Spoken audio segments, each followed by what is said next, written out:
If you're collecting a new Deathwatch army, you're not going to want to miss our review of the brand new paint guide from Games Workshop. Spiky bits. Make sure you stay in the trenches by becoming a supporter over on Patreon and also scoring yourself some free miniature swag in the process. Subscribe to this YouTube channel. Check out our site, spikybits.com, for all the hot hobby tutorials, news, rumors on all your favorite hobby topics. And head on over to thelongwar.net. That's the home of the battle reports for exclusive content, early access videos, and more. Become a veteran of the Long War today.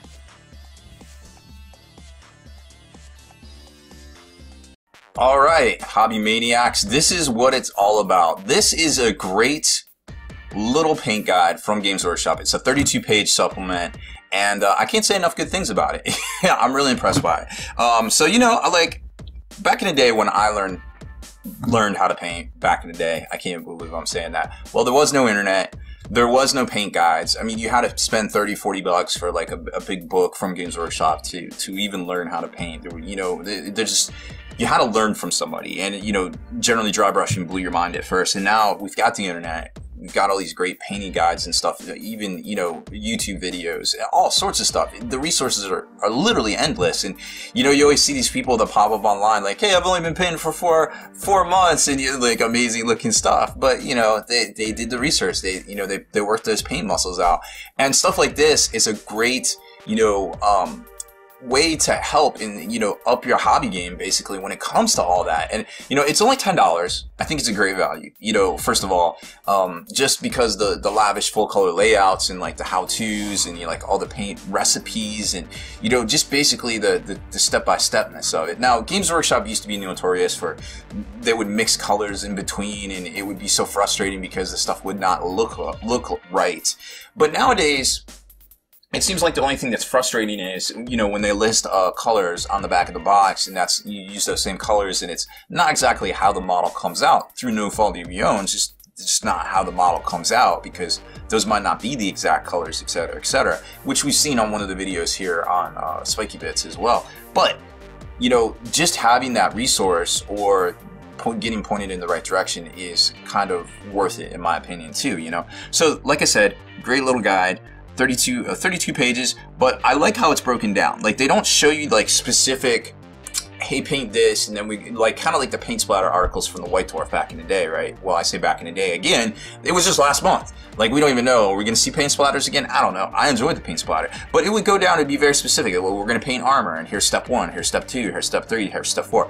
This particular guide is, hey, we're going to paint a Deathwatch Space Marine. Here's all the base coats. Here's all the shading. Here's how to do this. Here's how to do that. So you go and you see multiple colors in each one, and you're doing different effects as you move up. You know, you start with base coat and you go to shading, then it shows you specific things on each, like power weapons, and then getting a layering, dry brushing, and then finishing off your basing, coming back, which would be the tabletop standard at that point, coming back doing your lenses, all your extra different things. But what I really like about this guide too is it gives you recipes for all the other chapters, and then it gives you an others chapter, which it gives you a lot of the other chapter badges that are in the Deathwatch Veteran box set, right? So it's an amazing resource, in my opinion, and it, like, again, only $10. And when was the last time you ever heard somebody say only X amount of dollars from Games Workshop? I just said it in the last video going over all the new releases for this week, and I'm saying it now, and I'm sure I'm going to say it next week, and I would love to keep saying it because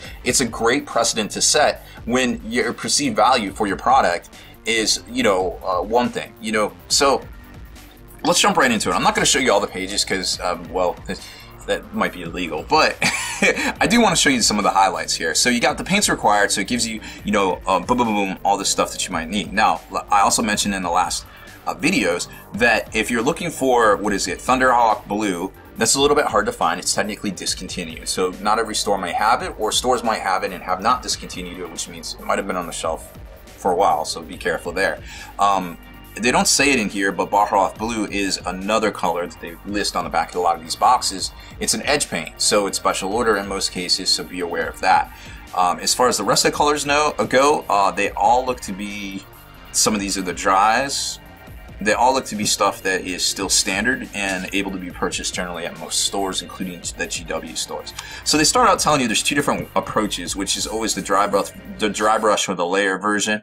It just kind of depends on what kind of time and what kind of technique, or maybe what kind of skill level you're at. But you can definitely see the difference here, you know, between the two. You got a lot of clean edges, a lot more dirty look. But with but with the Deathwatch, there's so many accessories and so much detail that it really doesn't matter if you're dry brushing, because there's so much stuff on the model that really the black armor, for most cases, could just kind of just be in the background. You know, you don't have to do a whole lot to it. Now, on vehicles, that's a different story. It's a lot of flat, empty space.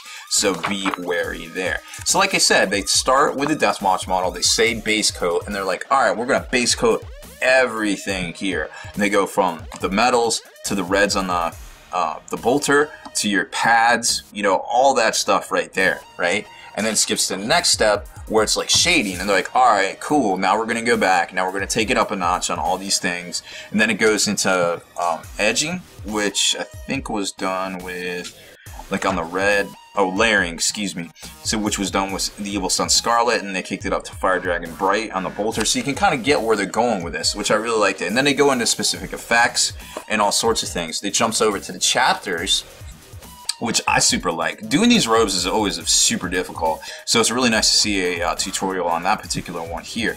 But also, you know, you can take this green recipe and you can kick that over if you want to do a whole Dark Angel army. So literally, if you want to play just about any of the mainstream Space Marine armies, you can buy this book, and that's kind of all you really need if you think about it. Again, Imperial Fists, another great army. And then it goes into Raven Guard, and then specifically show you some extra tips in here, like metals for Iron Hands, you know, the feathers and such, and faces for Raven Guard, Salamanders, how to paint the skin. A little too dark for my taste, but hey, it's a great place to start. Fire, you know, White Scar, so all sorts of stuff in here. Then it gets into the favorite paint combinations, and just kind of like a little gallery there in the back as well. So a really cool little book. I dig it. I think it's worth its price. And I also think that, you know, it's a great place to start for any Space Marine player, regardless if you're just going to stick with Deathwatch. I think this could suit you well for a lot of those main chapters, you know, going forward in your illustrious painting career in this hobby. So that's it for this one, y'all. I'm Rob Baer. Make sure you check out our other video on here as well for all the other unboxings from this week. We also have some tips and tactics videos up on the Deathwatch Codex itself, the Death Mask supplement that came in the starter box, and a review of the starter box. Next week we'll be back with all the new releases, including the Corvus Black Star. I don't know why I want to call it Dark Star. The Corvus Black Star as well. So I think it's going to be a really exciting another week in the hobby.